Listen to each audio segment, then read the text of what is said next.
he sees Jesus as an archetype. And I don't think actually even Jesus gives you the opportunity to see him as the archetype. But I actually think that Jesus condemns moralism. See Peterson doing is looking at Jesus as a moral example. And if Jesus is nothing but a moral example, then you can save yourself and you don't actually need a savior. Olha, vou dizer pra você, a verdade é que somos seres humanos que não queremos Jesus. Como assim? As nossas atitudes pecaminosas, quando eu falo as nossas, enquanto humanidade, não querem que Jesus entre, porque quando Jesus entra, o ego vai embora. Todo o controle perverso vai embora e é ele quem comanda. E aí eu faço a pergunta para você: ele é Senhor? Ele é mentiroso? Ou ele é lunático para ti? O grande aprendizado que nós temos hoje aqui, por meio de uma literalmente conversa que expressa a racionalidade e uma fé racional, é que Jesus, antes de ser um padrão moral a ser seguido, ele é Senhor, ele é Salvador, ele é Filho de Deus. Ele vai voltar buscar um povo santo, humilde, zelosos e de boas obras. Mas não são as boas obras que salvam, mas a graça de Deus manifestada no indivíduo. E a graça gera fé, e a fé gera obras. Mas não é a obra que gera a graça, mas a graça que impulsiona as obras. Que Deus te abençoe.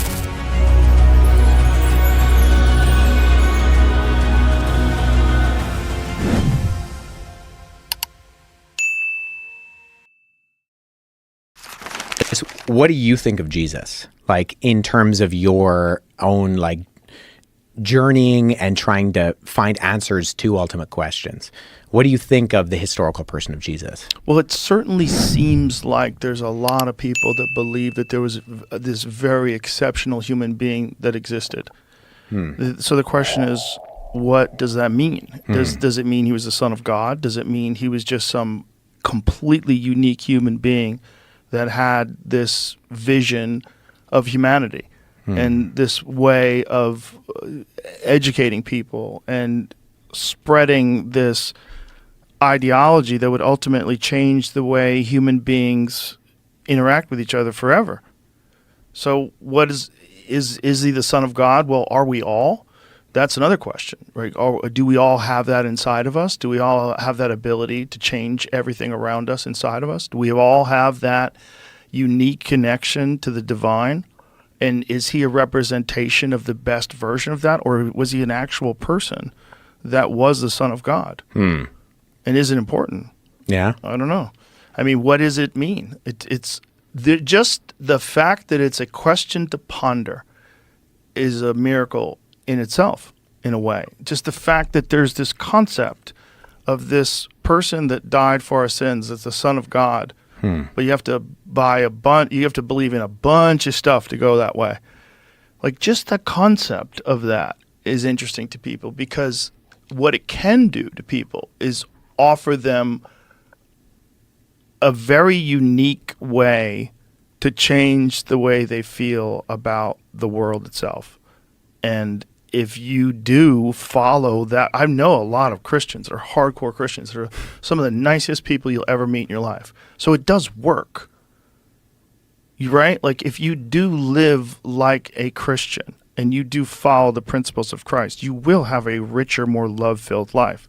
So it is true, right?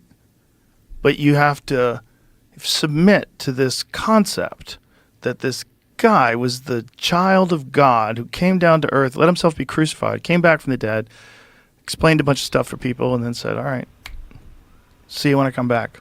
And Essa parte é interessante. Ó, se você percebeu, o Joe, ele começa a responder a pergunta que o Wes fez, fazendo outras perguntas. Olha o tamanho da complexidade que é pensar acerca de Jesus Cristo.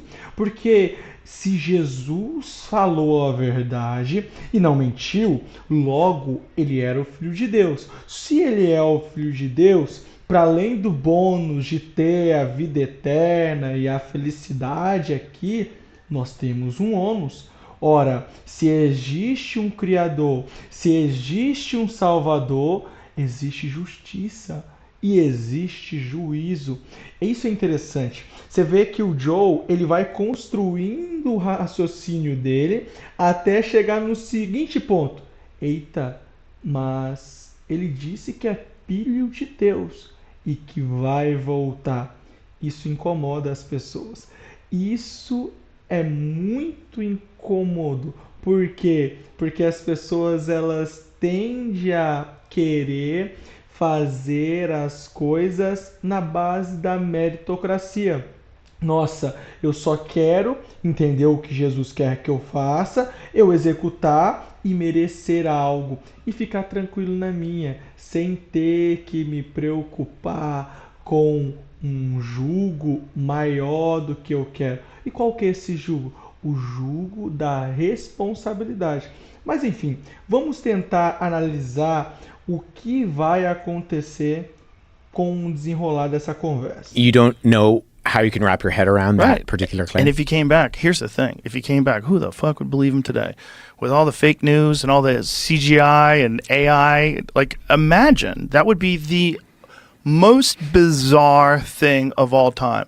If we get to a point where artificial reality is indiscernible from regular reality and Jesus chooses to come back at that moment, boy, that's the ultimate test of faith, right? When it's impossible to discern. If we really reach a point where virtual reality is indistinguishable from regular reality, which Right. we're probably 100 years away from that or something, like how far, maybe not even. Aliás, esse ponto aqui é interessante, ó. Pro Joe é muito problemático pensar agora na volta de Jesus, porque nós não conseguimos discernir o que é real do que é mentira, o que é CGI, efeitos especiais, que é o significado, e do que é real. E eu posso te afirmar, com base na Bíblia, fica tranquilo, todo olho o verá. E todo joelho se dobrará diante do Rei dos Reis. Quando Jesus voltar, vai ser inconfundível. Mas é claro, quem conhece Bíblia sabe que não vai ser somente o ato de Jesus voltar. Jesus vai voltar, buscar a igreja e vai se iniciar um período de tempo. 7 anos de grande tribulação, ou tribulação os 3 primeiros anos e meio, e grande tribulação os outros 3 anos e meio. O que nós estamos vendo ao longo da história é tudo se afunilando para que o anticristo, o falso profeta, a besta, tenham substância para poder ludibriar aqueles que ficaram e falar, fica tranquilo, esse povo que sumiu foi o multiverso, foi extraterrestres. Na realidade, não se viu Jesus. O que foi mais um efeito especial de uma nova tecnologia de satélites que estão na órbita do Ocidente. Fato é, isto ele só nos diz essa informação de que nós estamos em um tempo onde a realidade ela é um pouco adulterada, só mostra que nós estamos caminhando para a volta do Senhor Jesus. E a verdade é a seguinte, quem está conectado com o Senhor, lendo a palavra, tendo comunhão com Deus, inconfundível será quando Jesus voltar. Mas aqueles que estão sujos vão se sujar mais e não vão entender. Só irão abraçar nos seus próprios egos e irão criar 1000 desculpas para não aceitar a verdade.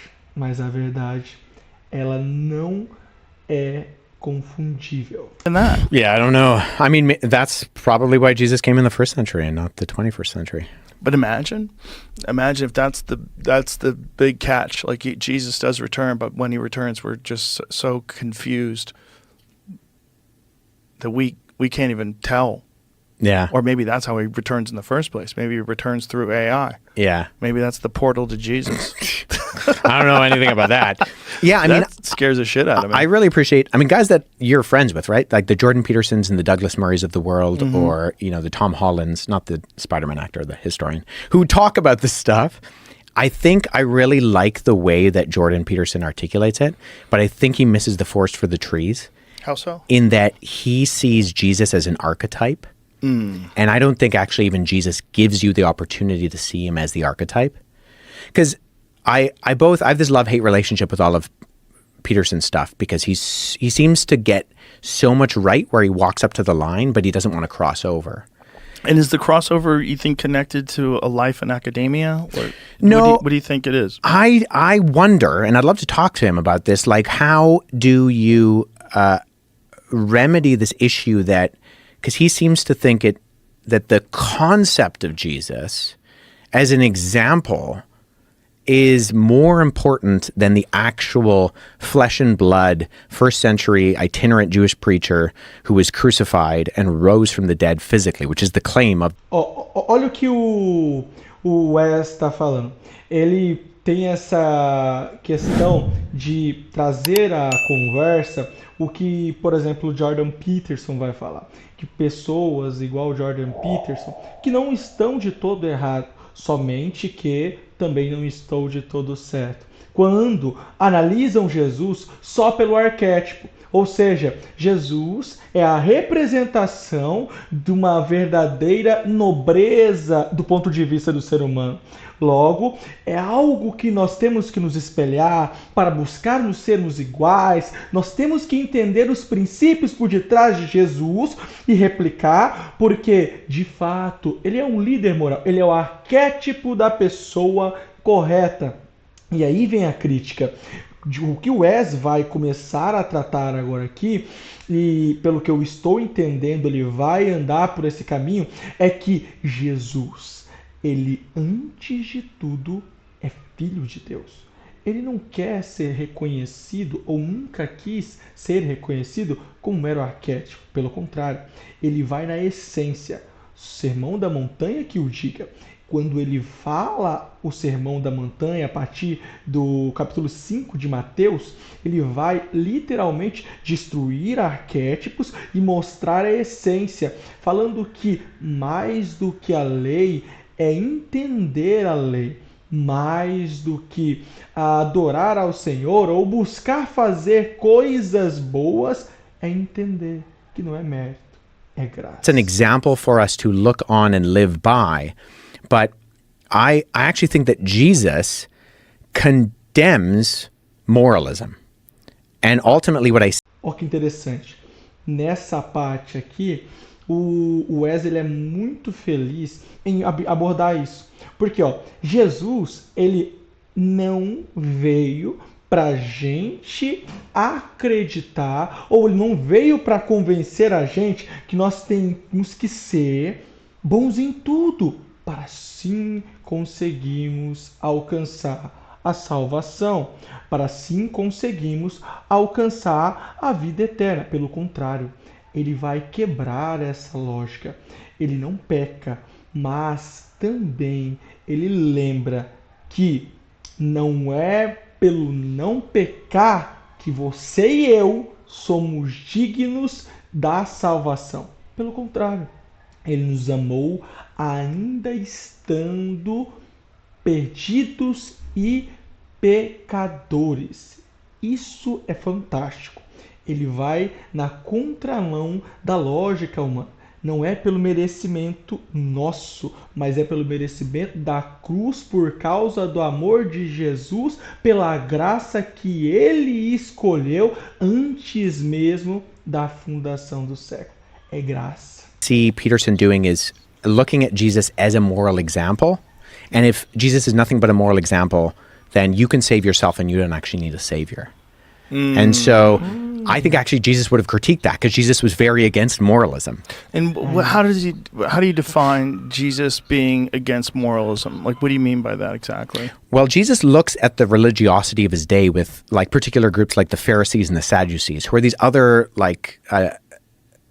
groups of Jews during his day. So we talked about the Essenes, who actually aren't mentioned in the Bible, but there are other groups like the Pharisees, who are like lay scholars, and the Sadducees, who are professional priest scholars. And he's constantly critiquing the fact that they have this hypocritical religiosity to them, where they're doing things like tithing their mint leaves, like to make sure that they get all of. This is where we get the idea of the letter of the law versus the intention of the law.